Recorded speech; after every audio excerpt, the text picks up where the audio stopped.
રાજકોટના આંગણે પ્રથમ વખત ચકડે ઇન્ડિયાના દ્રશ્યો જોવા મળશે। ગુજરાત પોલીસ વડા વિકાસ સહાયના નેતૃત્વમાં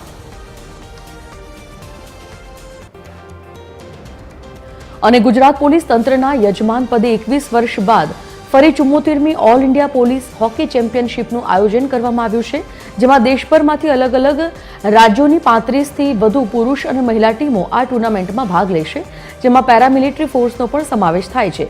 રાજકોટ શહેરમાં 4 ડિસેમ્બરથી 15 ડિસેમ્બર સુધી 74મી નેશનલ લેવલની all India police hockey championship ચાલશે, જેની વિવિધ મેચો શહેરના મુખ્ય 2 એવા મેજર ધ્યાનચંદ હોકી ગ્રાઉન્ડ અને સૌરાષ્ટ્ર યુનિવર્સિટી હોકી ગ્રાઉન્ડ ખાતે યોજાશે।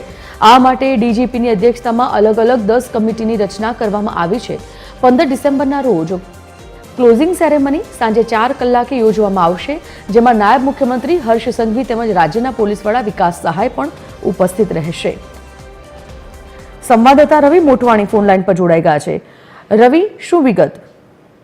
જરૂરથી સંજીવની જણાવી દઉં, રાજકોટના પોલીસ પરેડ ગ્રાઉન્ડ ખાતે આજે 74મી હોકી સ્પર્ધાનો ઓલ ઇન્ડિયા હોકી સ્પર્ધાનું આયોજન થવા જઈ રહ્યું છે, તેનો પ્રારંભ થશે। તેમાં ડીજીપી વિકાસ સહાયના હસ્તે આ હોકી કાર્યક્રમનો પ્રારંભ થશે, જેમાં દેશભરમાંથી જુદી જુદી ટીમો ભાગ લેશે, જેમાં મહિલા અને પુરુષની બંને ટીમો ભાગ લેશે। પ્રથમ વખત રાજકોટમાં આયોજન થઈ રહ્યું છે, જેમાં મોટી સંખ્યામાં ખેલાડીઓ અને આગેવાનો ઉપસ્થિત રહેવાના છે અને રાજકોટને આ યજમાન પદ કરવાની જે તક મળી છે, જેને લઈ ભારે ઉત્સાહ જોવા મળે છે અને પોલીસ તંત્ર દ્વારા પૂરતી તૈયારીઓ પણ કરી દેવામાં આવી છે અને દેશભરમાંથી જે ખેલાડી આવશે તેનો કરતબ જોવા માટે રાજકોટ શહેર તેમજ અન્ય લોકો પણ અહીં ઉપસ્થિત રહેવાના છે।